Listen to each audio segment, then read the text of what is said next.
Hi and welcome to Bob Smart academy. मेरा नाम हरप्रीत सिंह है और आज हम HTML को कंटिन्यू करते हैं। पिछले सेशन में हमने फॉर्म एट्रीब्यूट्स के बारे में पढ़ा था। आज हम एलिमेंट्स में डिटेल्स में जाते हैं। फॉर्म एलिमेंट्स क्या होते हैं? तो फॉर्म एलिमेंट्स ये देखिए, जैसे ये पूरी लिस्ट है। तो जो फॉर्म के अंदर हम कोई भी इनपुट बॉक्स वगैरह डालते हैं या लेबल डालते हैं तो इन टैग्स के साथ डालते हैं। इनपुट है, लेबल है, select select drop down list बनाता है, टेक्स्ट एरिया जो डिस्क्रिप्शन के लिए काम आता है, बटन कोई बटन डालना हो, field set, legend, data list है, आउटपुट ऑप्शन और ऑप्ट ग्रुप है। तो ये इनके ये सारे एलिमेंट्स है, ये सारे टैग्स हैं जो फॉर्म के अंदर हम यूज कर सकते हैं। तो एक एक करके हम इनको देखते हैं क्या है। तो पहला जो हमने पहले भी पढ़ा था, फॉर्म्स इनपुट टैग है जो ये यूज होता है टेक्स्ट बॉक्स। बड़े सारे इनपुट टाइप्स हैं उसके। तो एक टाइप है टेक्स्ट। तो जैसे कि हम अभी फर्स्ट नेम लेना चाहते हैं, ये लास्ट नेम लेना चाहते हैं, तो उसको हम कर सकते हैं। ये टेक्स्ट बॉक्स बन गया। ये टेक्स्ट बॉक्स बन गया जिसका हमने ये टैग लिया था HTML। ये फॉर्म एलिमेंट है इनपुट और उसका टाइप हमने टेक्स्ट लिया था, उसकी आईडी और नाम डालकर। ये यहाँ तक क्या हो गया, ये एक टेक्स्ट बॉक्स क्रिएट हो गया जो यूजर अपना कोई नाम वगैरह डाल सकता है उसमें। तो एक जो एलिमेंट है, टैग है इनपुट, उसके अंदर टाइप जो टेक्स्ट है तो टेक्स्ट बॉक्स क्रिएट हो जाता है। ऐसे ही लेबल है। अब लेबल का एलिमेंट क्या है? The label tag element defines a label for several form elements. तो ये लेबल जो हम देख रहे थे अभी, टेक्स्ट बॉक्स के ऊपर जो फर्स्ट नेम है, ये एक लेबल है। तो हम लेबल को भी लिख सकते हैं और कह सकते हैं भाई ये लेबल किसके लिए है। इधर लिखा हुआ है फॉर एफ नेम। ये जो इधर नाम आप देख रहे हो, ये नाम जो है, आईडी और नेम, इसके लिए ये लेबल हमने बनाया। तो ऐसे करके हम लेबल को डिफाइन कर सकते हैं वो किसके लिए। तो ये फॉर एलिमेंट एट्रीब्यूट है उसका। तो वो फॉर एलिमेंट एट्रीब्यूट उसका होता है। अब आता है select element. The select element defines a drop down list.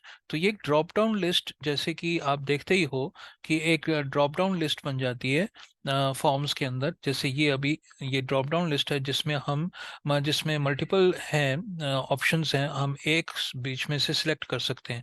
तो इसको बनाने के लिए हमें एक सिलेक्ट का एलिमेंट टैग यूज करना पड़ता है, उसकी आईडी और उसका नाम देकर। फिर उसके अंदर ऑप्शंस के टैग हैं, ऑप्शन वन, ऑप्शन टू, ऐसे करके बड़े सारे ऑप्शंस हम डाल सकते हैं।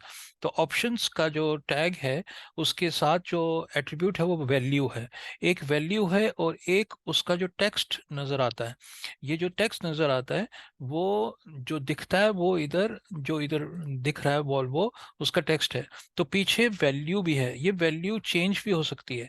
अगर मैं इसको ऐसे करके 1 2 3 लिख दूं और रन करूं, देखिए ऊपर तो नजर नहीं आ रहा वॉल्वो जो लिखा हुआ है, यहाँ पे ये जो टैग के अंदर लिखा हुआ है, यहाँ पे वो है जो इधर हमें दिखता है। बट इसके पीछे इसकी एक वैल्यू भी है। तो वैल्यू हम पास कर सकते हैं पीछे अपने कोड में। वैल्यू को यूज कर सकते हैं। आगे जाके हम पढ़ेंगे कि कैसे हम वैल्यूज को यूज कर सकते हैं। तो वैल्यूज ज्यादातर उनकी आईडी होती है। अगर टेबल के अंदर कुछ हमने ये टेक्स्ट दिया, मतलब आईडी दी हुई है, तो उसकी आईडी हम इधर नोट करते हैं वैल्यू के अंदर। तो आईडीज वगैरह पास करते हैं। तो वो हम बाद में नेक्स्ट सेशंस में हम सीखेंगे कि कैसे हम इसको पास कर सकते हैं। तो अभी ऐसा जान लीजिए कि एक सिलेक्ट एक टैग है, सिलेक्ट टैग है जो HTML का टैग है जो फॉर्म्स के अंदर यूज होता है। और उसके अंदर अगर हमने बड़े सारे ऑप्शंस अगर हमने डालने हैं तो ऐसे करके ऑप्शन का टैग है, वैल्यू और उसका जो टेक्स्ट है वो हमें देना पड़ेगा, और एक क्लोजिंग टैग है उसका ऑप्शन का। तो ऐसे करके तीन चार जितने भी आपको ऑप्शंस इधर दिखाने हैं वो एक एक करके हम इधर डालकर कर सकते हैं। तो ये हमारा ऐसे सिलेक्ट टैग जो है वो ये काम करता है कि एक ड्रॉप डाउन बना देता है। आगे बढ़ते हैं। अब ये ऑप्शंस के बारे में बता रहा है कि कैसे हम ऑप्शंस डाल सकते हैं। अब इसमें एक पैरामीटर है विजिबल वैल्यूज। तो use the size attribute to specify the number of visible values. तो इधर जो इधर लिखा हुआ है सिलेक्ट अब हम इसमें ट्राई इट योरसेल्फ करते हैं। तो ट्राई इट योरसेल्फ में जो इधर ऑप्शंस हैं, देखिए ये use the size attribute to specify the number of visible values. तो ये साइज जो हम डिक्लेयर करते हैं, देखो अभी साइज ये 3 किया हुआ है। यहाँ पे जो विजिबल वैल्यूज हैं जो इसके अंदर नजर आती हैं, अगर ड्रॉप डाउन एक ही डालना है, अगर मैं साइज नहीं दूंगा तो एक ही दिखेगा, एक टाइम पे एक ही दिखेगा। अब अगर मैंने इसको कर दिया तो देखिए यहाँ पे एक ही दिखेगा, और मैं जब इसको क्लिक करता हूँ तब जाकर सारे दिखते हैं, तो सब में से मैं इसको सिलेक्ट कर सकता हूँ।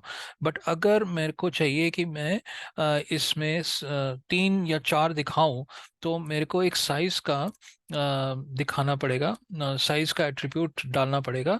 जब रन करता हूँ तो देखिए ये उसकी साइज बड़ा हो गया, इसकी हाइट बड़ी हो गई, और इसमें 3 ऑप्शंस नजर आ रहे हैं। अगर मैं इसको 4 करता हूँ तो इसमें जितने भी ऑप्शंस हैं वो नज़र आ जाएंगे। तो ऐसे करके मैं इसको सेट कर सकता हूँ कि मेरा साइज़ क्या होना चाहिए। बाय डिफ़ॉल्ट साइज़ 1 ही है, अगर ना दूंगा तो एक ही नज़र आएगा। ऐसे करके हम डिफाइन कर सकते हैं इसको, साइज़ को। आगे बढ़ते हैं, अलाउ मल्टीपल सिलेक्शंस। तो अब हम मल्टीपल सिलेक्शंस को भी कर सकते हैं। एक ड्रॉप डाउन में अगर कई ऑप्शंस हैं तो हमने मल्टीपल उसको देने हैं, ऑप्शंस को सिलेक्ट करने के लिए देना है। तो एक मल्टीपल यहाँ पे एक पैरामीटर है सिलेक्ट में, तो मल्टीपल लिखकर तो फिर मल्टीपल वो सिलेक्ट कर सकता है यूज़र। देख लेते हैं करके। अब देखो यहाँ पे मल्टीपल, अगर मल्टीपल ना देंगे तो वो एक ही सिलेक्ट कर पाएगा। अगर मैं इधर मल्टीपल दिया तो इसको देखो, अभी मैं क्लिक कर रहा हूँ, मेरे को कंट्रोल पकड़ना, कंट्रोल या शिफ्ट पकड़ के मेरे को माउस को क्लिक करना पड़ेगा। तो ये मल्टीपल ऑप्शंस मैं सिलेक्ट कर सकता हूँ। देखो अभी ऐसे करके वॉल्वो और फिएट मैंने सिलेक्ट किया, क्योंकि इधर मल्टीपल का हमने डाला हुआ है एट्रीब्यूट। अगर मैं मल्टीपल निकाल दूं और रन करूं, अब मैं कंट्रोल से मैं नहीं कर पाऊंगा, एक ही सिलेक्ट कर पाऊंगा एट वन टाइम। तो मल्टीपल एट्रीब्यूट यहाँ वहाँ पे यूज होता है जहाँ पे आपने यूजर को ऑप्शन देना है कि वो इन इन ऑप्शंस में से मल्टीपल सिलेक्शन कर सके। तो ऐसे करके हम मल्टीपल कर सकते हैं। आगे बढ़ते हैं, अब अगला टैग है टेक्स्ट एरिया एलिमेंट। तो टेक्स्ट एरिया एलिमेंट क्या है? मल्टीपल लाइंस, अगर देखो एक टेक्स्ट अगर लिखते हो, सिर्फ टेक्स्ट लिखते हो, इनपुट टाइप, इनपुट का टाइप है टेक्स्ट, तो एक लाइन हम लिख सकते हैं, या ज़्यादा से ज़्यादा 2-3 लाइन लिख सकते हैं। बट जहाँ पे हमें एक डिस्क्रिप्शन डालनी है, मतलब जहाँ पे यूज़र को कहना है कि तू सपोज एक वेबसाइट है naukri.com, या कुछ भी अपना कवर लेटर डालो, कोई ईमेल का बनाया आपने, तो ईमेल की बॉडी जो है उसको आपने देना है कि वो ज़्यादा डाल सकते हैं, पैराग्राफ बाय पैराग्राफ, 3-4 पैराग्राफ या जितने भी। तो उसके लिए आप टेक्स्ट एरिया यूज़ करो। तो उसके लिए इनपुट टाइप टेक्स्ट यूज़ ना करके टेक्स्ट एरिया यूज़ करो, कि वो क्या करता है, मल्टीपल लाइन इनपुट फील्ड्स उसको देता है, एबिलिटी देता है यूज़र को कि वो मल्टीपल लाइंस डाल सके। तो इधर देखो टेक्स्ट एरिया नेम, तो नेम तो हर जगह होता है नेम। फिर इधर लिखा जाता है रोज मेरे कितने चाहिए, रोज मेरे को, और कॉलम्स कितने चाहिए। तो ऐसे करके हम डिफाइन कर सकते हैं कि मुझे कितना चाहिए। देखो जैसे ये अभी ना इधर इस ऐसे बॉक्स सा बन गया। अब यहाँ पे आपको आप 10 लाइंस डाल सकते हो, और 30 कैरेक्टर 30 कैरेक्टर्स डाल सकते हो। तो ऐसे करके हम इसको कम ज़्यादा भी कर सकते हैं। जैसे सपोज मैंने इसको 5 दे दिया, रन किया तो देखो अब सॉरी 5 रोज आ जाएंगे, 5 रोज। अब देखिए एक और चीज़ है यहाँ पे, कि इसका जो साइज है हम कम ज़्यादा कर सकते हैं। देखो इधर एक राइट साइड कॉर्नर पे इसको अगर हम क्लिक करेंगे तो ऐसे इसको साइज बड़ा या छोटा कर सकते हैं। तो टेक्स्ट एरिया में नेम आता है, एट्रीब्यूट, रोज आते हैं, कॉलम्स आते हैं। तो इधर आप टेक्स्ट लिख सकते हो जो भी, अगर आपको डिफॉल्ट टेक्स्ट डालना है। अगर तो आपको कुछ नहीं डालना तो आप इधर ब्लैंक कर दोगे, और ये ब्लैंक बॉक्स नजर आ जाएगा। यहाँ पे यूजर अपना वो टेक्स्ट डाल सकेगा। तो टेक्स्ट एरिया एक और एलिमेंट या एक टैग है जो फॉर्म के अंदर यूज होता है। अब आते हैं नेक्स्ट बटन के ऊपर आते हैं। तो बटन हमने पहले भी पढ़ा है बटन। तो बटन हम कई बटन्स डाल सकते हैं। एक टाइप, उसका टाइप है बटन, और एक और है सबमिट। तो बटन और सबमिट दो वैल्यूज हैं टाइप बटन की। तो इधर हम बटन को अगर यूज करेंगे तो इसके अंदर ये टाइप बटन डाला, और फिर एक एट्रीब्यूट है ये इवेंट है ऑन क्लिक। भाई उसके क्लिक पे क्या करना चाहिए उसको। तो वो हम कई फंक्शंस डाल सकते हैं, जावास्क्रिप्ट का फंक्शन डाल सकते हैं, या हाँ कोई भी एक स्टेटमेंट, जावास्क्रिप्ट का स्टेटमेंट डाल सकते हैं। अभी उसने एक स्टेटमेंट डाला, जैसे कि हमने आप ना मेरे वीडियोस हैं जावास्क्रिप्ट के वीडियोस, उनको आप देख सकते हैं, और उसमें आप जावास्क्रिप्ट को पढ़ सकते हैं। बट इधर इतना जान लीजिए कि एक जावास्क्रिप्ट का अलर्ट फंक्शन है, इंटरनल फंक्शन, जिसको वो हम यूज कर, जब हम क्लिक करते हैं तो देखो जैसे ये पॉपअप आ गया, इधर लिखा हुआ हेलो वर्ल्ड। तो हेलो वर्ल्ड जो भी इस टेक्स्ट में डालोगे ऊपर लिखा हुआ आ जाएगा, और एक ओके का बटन होगा उस पॉपअप के अंदर। तो ये एक जावास्क्रिप्ट का अलर्ट फंक्शन है जो हम यूज कर सकते हैं। तो बटन के अंदर टाइप अगर बटन दिया, और ऑन क्लिक जो इवेंट है बटन का, तो उसको दिया, उसके अंदर हम डिफाइन कोई भी जावास्क्रिप्ट का फंक्शन हम डिफाइन करके उसको डाल सकते हैं। ये जो क्लिक मी हमने लिखा हुआ है, ये वो जगह है, जैसे सपोज मैंने सेव लिख दिया, रन किया, तो देखो अभी सेव इधर लिखा हुआ आ जाएगा। तो ये बटन का जो टेक्स्ट है वो इधर आप लिख सकते हो। तो बटन को क्लिक करने पे क्या होना चाहिए, ये इधर जावास्क्रिप्ट से हम इसको लिख सकते हैं। तो ऐसे करके हम यूज कर सकते हैं बटन को। आगे आता है field set. Field set element is use to group related data in a form. तो आप देखिए, एक तो फॉर्म है, एक फॉर्म है और एक फील्ड सेट है। अब फील्ड सेट क्या करता है, एक ग्रुप ऑफ एलिमेंट्स को आपस में ग्रुप कर देता है कि ये भाई ये एक एक पार्ट है। सपोज आपने एक फॉर्म के अंदर आपने सेक्शन दिया हुआ है पर्सनल डेटा, या सेक्शन दिया हुआ है एड्रेस का, या सेक्शन दिया हुआ है किसी और परमानेंट एड्रेस या करंट एड्रेस का। तो ऐसे ऐसे करके आपके फॉर्म्स के बड़े बड़े मतलब सेक्शन वाइज आपने उनको फॉर्म को डिवाइड किया हुआ है। तो उसके लिए अगर आपको ये चाहिए सेक्शन वाइज, तो आप ये फील्ड सेट यूज कर सकते हैं। तो फील्ड सेट में एक लेजेंड आता है लेजेंड, जो हम अभी देख लेते हैं। लेजेंड एक देखिए इधर देखो, जो बॉक्स है ये फील्ड सेट का बॉक्स है ये। तो फील्ड सेट का बॉक्स जो है उसके ऊपर ये पर्सनल लिखा हुआ है, पर्सनल डेटा। तो आप इसको ऐसे लेजेंड यूज कर सकते हो इधर। तो इस बॉक्स के ऊपर आ गया। तो ऐसे करके हम एक बॉक्स डिफाइन कर सकते हैं। उसके अंदर इसने लेबल्स दिए हैं और टेक्स्ट बॉक्सेस दिए हैं, और एक सबमिट का बटन डाला है। तो आप ऐसे करके सेक्शन वाइज आप फॉर्म के अंदर सेक्शन वाइज आप दिखा सकते हो फॉर्म्स के लेबल्स को, या फॉर्म्स के टेक्स्ट बॉक्स या कुछ भी आपने उसके अंदर डालना हो। Next is data list element. अब data list element specifies a list of predefined options for an input element. तो हम क्या कर सकते हैं, डेटा लिस्ट को यूज कर सकते हैं इनपुट के अंदर, इनपुट के लिस्ट के अंदर। अब इसको देख लेते हैं कैसे है। तो देखिए ऐसे करके ये एक तरह का ड्रॉप डाउन ही है, जिसके जिसके ये ऑप्शंस, हम ऑप्शंस क्रिएट कर सकते हैं और आगे जाके कुछ भी लिख सकते हैं। अब ड्रॉप डाउन जो सिलेक्ट हमने देखा था ना, जो सिलेक्ट पहले हमने पढ़ा था, इधर सिलेक्ट जो ड्रॉप डाउन एक तरह का ड्रॉप डाउन है। तो सिलेक्ट जो, हाँ जी इधर, ये जो सिलेक्ट है इसमें और उस वाले में क्या डिफरेंस है, कि सिलेक्ट एक ड्रॉप डाउन बनाता है, पर ड्रॉप डाउन के अंदर जो वैल्यूज हैं उनको हम चेंज नहीं कर सकते। हम कोई भी एक ऑप्शन को या मल्टीपल ऑप्शंस को हम सिलेक्ट कर सकते हैं, यूजर सिलेक्ट कर सकता है, पर उन उसको आगे और चेंज नहीं कर सकता। बट ये जो हम अभी पढ़ रहे हैं इनपुट, जो डेटा लिस्ट है, डेटा लिस्ट यूज होता है इनपुट के अंदर। तो इनपुट हमें टाइप लिस्ट जो है, लिस्ट ब्राउजर्स करके डालना पड़ेगा। और ये आईडी लिस्ट क्या है, इनपुट के अंदर जो लिस्ट है वो ब्राउजर्स है। ये जो आईडी है डेटा लिस्ट की हमने इधर डाली है कि इस इनपुट बॉक्स के अंदर ये यूज करे, ये डेटा लिस्ट यूज करे। तो डेटा लिस्ट के अंदर बड़े सारे ऑप्शंस हम डाल रही हैं जो हमें दिखाना है।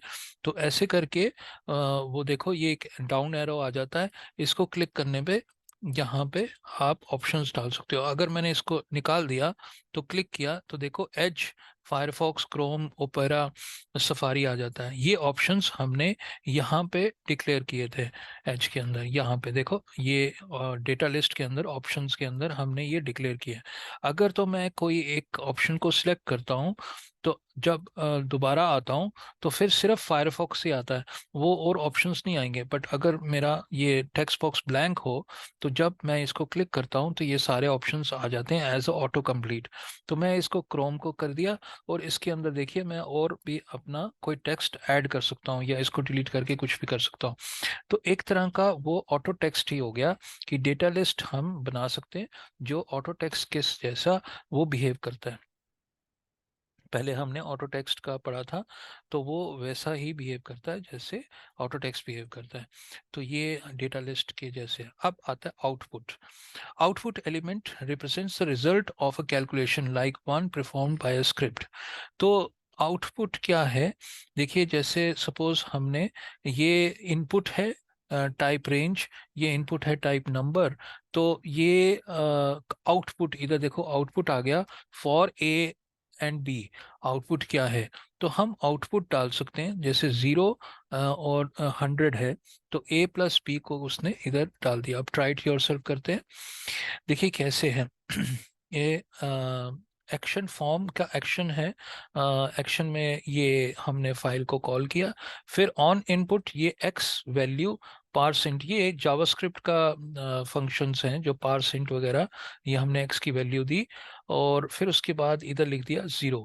0 एक रेंज दिया, इनपुट टाइप एक रेंज होता है, जो ये रेंज टू 50 दिया हुआ है। ये जो आप देख पा रहे हो 0 to 100, ये जो लिखा हुआ है 0 to 100, तो ये इनपुट टाइप रेंज से बनाया जाता है। तो एक और इनपुट का एक टाइप है रेंज। तो रेंज हम दे सकते हैं कि ऐसे करके स्लाइडर की तरह हम इसको यूज कर सकते हैं। देखिए ये स्लाइडर यूज हो गया और मैं इसको कम ज़्यादा कर सकता हूँ। जैसे कि मैंने इसको कम ज़्यादा किया तो वो इसका 100 + 50, 50 की रेंज, ये 0 to 100 से स्लाइडर से हमने इसको अटैच किया हुआ है। इसने अटैच किया हुआ है, ये देखो हम कम ज़्यादा करते हैं तो इधर इसका एडिशन सब्ट्रैक्शन बढ़ जाता है, कम हो जाता है, कम ज़्यादा हो जाता है। तो हम इसको यूज कर सकते हैं। अब देखो ये 100 पूरा पूरा अगर मैंने इधर ले लिया तब 100 बनता है। अगर मैंने कम कर दिया तो इसका जो 50 तो 50 रहेगा।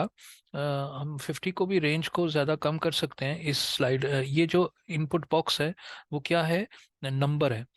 तो देखो ये 0, ये 0 लिखा हुआ है, यहाँ पे 0 लिखा है इधर, और फिर इनपुट रेंज दिया हुआ है, ये स्लाइडर दिया हुआ है, और फिर उसके बाद 100 लिखा हुआ है। 100 प्लस, तो 100 प्लस यहाँ पे ये 100 प्लस लिखा है। फिर उसके बाद ये टेक्स्ट बॉक्स आता है, ये नंबर का टेक्स्ट बॉक्स है, ये टाइप टेक्स्ट नहीं है, ये नंबर है, टाइप नंबर है। तो टाइप नंबर अगर हमने दे दिया तो इधर हमें डालना पड़ेगा वैल्यू उसकी 50 होनी चाहिए। तो बाय डिफॉल्ट वैल्यू 50 है, बट हम इसके कम ज़्यादा कर सकते हैं। देखो ये अप एरो और डाउन एरो है, तो हम ऐसे करके इसको कम ज़्यादा कर सकते हैं। और इसमें सिर्फ और सिर्फ हम नंबर्स ही डाल सकते हैं। बट कई बारी वो उसको ले लेता है, बट जब वो सेव करने की कोशिश करते हैं तो वहाँ पे उसको एरर देता है। फिर उसके बाद हमने इक्वल्स टू लिखा, ये इक्वल्स टू लिखा, यहाँ पे इक्वल्स टू लिखा, और फिर हमने ये आउटपुट का टैग डाल दिया। अब आउटपुट के टैग में हमने ये लिखा नेम एक्स, जो एक्स की वैल्यू है वो फॉर ए एंड बी। तो फॉर ए एंड बी ये क्या कर दिया इसने, इसको ये इनपुट, ये इनपुट इसको अटैच कर दिया इसके साथ, आउटपुट के साथ। तो जो आउटपुट में आना है वो आपके इसके अंदर, इस टैग के अंदर आउटपुट आ जाएगा। ठीक है जी। ये जो ऑन इनपुट है, ऑन इनपुट में जो वैल्यू एक्स की वैल्यू हो रही है इक्वल्स टू पार्स इंट, ये जावास्क्रिप्ट का है। पार्स इंट का मतलब है कि वो पार्स करता है, इंटीजर कर देता है इसको, ए की वैल्यू को इंटीजर कर देता है, बी की वैल्यू को भी इंटीजर कर देता है, और फिर उसको आपस में ऐड करके एक्स के अंदर डाल देता है। एक्स की वैल्यू के अंदर डाल देता है। तो देखिए ये एक जावास्क्रिप्ट का फंक्शन है। तो हम इधर जावास्क्रिप्ट भी देख रहे हैं। तो क्या है कि पार्स इंट करना जरूरी है। ए डॉट वैल्यू और प्लस बी डॉट वैल्यू नहीं लिख सकते, किसी में हमने इसके अंदर उसने ए बी सी अगर डाल दिया, अभी तो नहीं ले ला, कभी कभी ले लेता है, ई करके डाल दिया, तो ई क्योंकि एक्सपोनेंशियल है तो वो उसको डाल देता है, बट अदर लेटर्स नहीं लेता। बट फिर भी उन्होंने सेफ साइड से उन्होंने पार्स इंट कर दिया। पार्स एक फंक्शन है जावास्क्रिप्ट का जो इस वैल्यू को इंटीजर कर देता है। तो उसमें से पार्स कर देता है, उसमें से निकाल लेता है जो इंटीजर की वैल्यू है। अगर कोई उसमें अल्फाबेटिक कैरेक्टर्स होंगे तो उनको निकाल देता, उनको नहीं लेता। तो क्या हो रहा है अभी, अभी इस फॉर्म के अंदर हमने फॉर्म एक्शन के अंदर हमने ये एक्शन का पेज डाला, उसके अंदर ऑन इनपुट करके इसको वैल्यू को ले रहे हैं। जब ये स्लाइडर इधर उधर हम इसको चेंज करते हैं वैल्यूज को, तो इसका जो ये रिजल्ट है वो इससे रिजल्ट आता है, इससे कैलकुलेशन होती है। और फिर उसके बाद इस आउटपुट के अंदर वो लिख देता है। तो ऐसे करके वो इधर आप अपने आप ही इस कॉपी कर सकते हैं, अपने नोटपैड में डाल सकते हैं HTML में, और ट्राई ट्राई कर सकते हैं अपने HTML पेज में। तो ये एक आउटपुट का टैग ऐसे हम डिक्लेयर कर सकते हैं। ओके, तो आज हमने ये फॉर्म्स एलिमेंट्स के बारे में पढ़ा, टेक्स्ट एरिया क्या होता है, आउटपुट क्या होता है। तो आगे चलते हैं इनपुट टाइप्स। अब बड़े सारे इनपुट टाइप्स हैं, तो शायद पहले भी हम इनको थोड़ा बहुत पढ़ चुके हैं, आगे हम अभी पढ़ रहे हैं। तो इनपुट टाइप, एक तो हमने बटन पढ़ लिया था, और एक चेक बॉक्स है, कलर है, डेट, ऐसे बड़े सारे ईमेल है, file, hidden image, month, number, radio range, ये सारे हैं जो हम एक एक करके पढ़ेंगे। टेक्स्ट टाइप तो हमने पढ़ लिया था, हम दोबारा नहीं करेंगे। इधर ही इसी सेशन में हमने टेक्स्ट को हमने पढ़े, टेक्स्ट बॉक्स दे देता है, ऐसे करके टेक्स्ट बॉक्स दे देता है। अब एक टाइप है पासवर्ड। तो पासवर्ड आप देख रहे हो कि जब हम एक लॉगिन पेज बनाते हैं, शुरू शुरू में वेबसाइट में अगर लॉगिन पेज होता है किसी भी जगह पे, जैसे फेसबुक हो गया या जीमेल आपने खोलना है, तो वहाँ पे यूज़र नेम और पासवर्ड होता है। तो पासवर्ड क्या करता है, अगर हमने ऐसे करके इनपुट पासवर्ड डाल दिया, और जब वो यूज़र कुछ भी उसमें क्लिक करता है, कुछ भी उसमें लिखता है, तो वो देखिए ऐसे करके विजिबल नहीं करता उसको, तो उसको डॉट डॉट दे देता है या एस्ट्रिक दे देता है, तो मतलब विजिबल नहीं करता जो हम लिखते हैं। तो पासवर्ड टाइप पासवर्ड ऐसे है कि पासवर्ड को हम ऐसे शो कर सकते हैं। आगे आता है इनपुट टाइप सबमिट। अब पहले भी हमने पढ़ा था टाइप सबमिट। अगर हमने सबमिट का टाइप यूज किया, एक बटन बना देता है, अभी इसको देखते हैं, ये सबमिट का बटन बना देता है, input type submit, value submit. अगर मैं सबमिट का बटन टाइप डालूं, तो वो क्या करता है, अगर इसके फॉर्म के अंदर हमने ये डाला, तो जो भी एक्शन है फॉर्म के अंदर हमने एक्शन लिखा हुआ है, इस पेज को कॉल कर देगा। अगर मैंने टाइप सबमिट डाला, अगर टाइप मैंने बटन डाला तो वो नहीं करेगा, उसको टाइप सबमिट डाला तो तभी इस पेज को कॉल करेगा, जो एक्शन के अंदर है, जो फॉर्म के एक्शन के अंदर है उसको वो कॉल करेगा। तो ऐसे करके टाइप सबमिट करते हैं। If you omit submit buttons value attribute, the button will get a default text। वो कह रहा है कि अगर हमने वैल्यू नहीं डाली सबमिट बटन पे, तो वो अपने आप ही एक डिफॉल्ट वैल्यू दे देता है, सबमिट ही नाम लिख देता है उसको, सबमिट। तो अगर डालोगे नहीं डालोगे उसका नाम सबमिट ही हो जाएगा। पर अगर कोई और वैल्यू डालनी, जैसे सेव बटन डालना है, सेव लिखा होना चाहिए, तो वैल्यू डालनी पड़ेगी, ऐसे करके इधर वैल्यू इसके अंदर सेव लिखना पड़ेगा आपको। तो ये वो समझा रहा है। अब आता है टाइप रीसेट। टाइप रीसेट के अंदर हम क्या कर सकते हैं, देखो रीसेट क्या होता है, अगर मैंने इसके अंदर कुछ लिख दिया, अगर मैंने जॉन को लिख दिया, ऐसे करके बदल दिया, अगर मैं रीसेट करता हूं, तो वो जो पहले था, जो शुरू में जब लोड हुआ था पेज, उसके अंदर जो भी वैल्यूज थी उसको इसको रीसेट कर देता है, उसको उसी जगह पे दोबारा ले आता है। तो इनपुट देखा होगा, एक सबमिट का बटन होता है, एक रीसेट, एक कैंसिल होता है। तो रीसेट का बटन हम यूज़ कर सकते हैं, जो उसके पहले की वैल्यूज़ थी इनपुट बॉक्स में जो हमने दी थी, प्रोग्रामर ने दी थी, उसी को दोबारा ले आता है। तो रीसेट ऐसे यूज होता है। फिर उसके बाद आते हैं टाइप रेडियो। अब रेडियो जो है, रेडियो बटन्स जो ऑप्शन बटन्स होते हैं वो हम यूज कर सकते हैं रेडियो बटन्स को। इन मतलब रेडियो का मतलब है एक ही ऑप्शन वो चूज कर सकता है यूजर। इन तीन अगर हमने रेडियो बटन्स दिए तो तीन ऑप्शंस में से एक ही ऑप्शन को यूज कर सकता है। अब ट्राई इट योरसेल्फ करते हैं। जैसे देखो ये सर्कल टाइप्स आ गया इनके सामने, तो मैंने एक को क्लिक किया, अगर मैंने दूसरे को क्लिक किया तो पहले वाला अनसिलेक्ट हो जाता है। तो ऐसे करके हम रेडियो बटन्स को हम यूज कर सकते हैं। तो रेडियो बटन हमने पहले भी पता था, इनपुट टाइप रेडियो, आईडी और नेम उसका ये है, वैल्यू उसका एचटीएमएल है। तो ऐसे करके इनपुट को हम हर एक का अलग अलग उसने लेबल भी दे दिया और एक लाइन ब्रेक भी उसको डाल दिया। फिर इनपुट ये ऐसे करके ये इसका दूसरा है ऑप्शन और तीसरा ऑप्शन, ऐसे करके उसने फॉर्म के अंदर डाल दिया।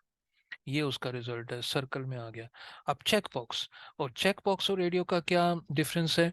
रेडियो में एक ही ऑप्शन को हम सिलेक्ट या अनसिलेक्ट कर सकते हैं। देखिए मैंने एक दूसरे को सिलेक्ट किया तो पहला अनसिलेक्ट हो गया। बट चेक बॉक्स में क्या है कि हम मल्टीपल ऑप्शंस को सिलेक्ट कर सकते हैं। देखिए अभी इनपुट टाइप चेक बॉक्स है, आईडी उसकी है, नाम उसका ये, वैल्यू उसकी बाइक है, सेकंड का कार है और थर्ड का बोट है। तो अगर हम ट्राई इट योरसेल्फ करते हैं तो देखिए अभी मैं एक को भी सिलेक्ट कर सकता हूँ, दूसरे को भी और तीसरे को भी, सबको मैं सिलेक्ट कर सकता हूँ या सबको अनसिलेक्ट कर सकता हूँ। तो ऐसे करके ये डिफरेंस है चेक बॉक्स और रेडियो बटन का। जहाँ पे मेरे को मल्टीपल वैल्यूज को सिलेक्ट करवाना है वहाँ पे मैं चेक बॉक्स दूंगा, और जहाँ पे मेरे को एक ही उनके अंदर ऑप्शंस के अंदर सिलेक्ट करवाना है तो उसको मैं रेडियो बटन यूज करूंगा। अब टाइप बटन आता है, तो एक होता है सबमिट और रीसेट का बटन हमने देख लिया था। एक है बटन, ये नॉर्मल बटन्स हैं जो हम अपने फॉर्म के अंदर यूज कर सकते हैं। जैसे ये, जैसे क्लिक मी हो गया, या कोई और हमने कैंसिल बटन दबाना है या बैक बटन दबाना है तो बैक बटन के लिए हम इसको बटन को यूज कर सकते हैं। अब उसके अंदर जैसे कि मैंने पहले भी कहा है, ऑन क्लिक इवेंट है जिसके अंदर हम जावास्क्रिप्ट का कोई एक फंक्शन यूज कर सकते हैं, डाल सकते हैं। तो ऐसे करके हम डिफाइन कर सकते हैं इनपुट। अब टाइप है कलर। तो कलर क्या है? जो हम कलर ये देखो ऐसे कलर आ जाते हैं, कलर का पिकर आ जाता है आपके लिए, और वो आप यूजर को दे सकते हैं कि वो कलर को सिलेक्ट करे और सबमिट कर दे। तो ऐसे करके हमारे पास बड़े सारे ऑप्शंस हैं कि हम हेक्स को भी यूज कर सकते हैं, हम आरजीबी को यूज कर सकते हैं या एचएसएल को यूज कर सकते हैं। तो ऐसे करके हम ये देखो कलर पिकर है जो हम इसको यूज कर सकते हैं ऐसे करके। तो ये बॉक्स कलर का इनपुट इनपुट टाइप कलर है जिसकी आईडी और नाम हम देते हैं, और वैल्यू अगर हम डिफ़ॉल्ट कोई वैल्यू डालना चाहते हैं वो वैल्यू भी डाल सकते हैं। तो ऐसे करके ये एक कलर पिकर को हम क्लिक करके इसको हम यूज़ कर सकते हैं। तो बहुत अच्छा एक टैग है जिसके साथ हम कलर्स को भी दे सकते हैं। आगे बढ़ते हैं, टाइप आता है डेट। अब डेट एक टाइप है जो जिसके हम जैसे सपोज बर्थडे हो गया, डेट ऑफ बर्थ हो गया, तो हम इसको हम इनपुट बर्थ डेट डाल सकते हैं। देखो जैसे अभी डेट मैंने दिया तो ये देखो इसका ये कैलेंडर आ गया, तो कैलेंडर में हम सिलेक्ट कर सकते हैं भाई एक डेट क्या होनी चाहिए, तो एक कैलेंडर आ जाता है। आप इसे यूज कर सकते हो कैलेंडर को। तो ऐसे करके ये HTML का कैलेंडर है, तो हम इसे यूज कर सकते हैं। तो इनपुट टाइप डेट है, उसको बस इस ऐसे डालना और वो अपने आप आपके लिए डेट का बॉक्स आ जाएगा, और यूजर उसमें से कैलेंडर को यूज करके उसमें डेट डाल सकता है। ओके दोस्तों, हम आगे कंटिन्यू करेंगे नेक्स्ट सेशन में। तो आज के लिए बहुत है। अगर आपको मेरा वीडियो पसंद आ रहा हो तो काइंडली सब्सक्राइब और शेयर और लाइक कीजिए, और अगर कोई क्वेरीज हैं तो आप अपने कमेंट्स के अंदर डाल सकते हैं। Thank you very much.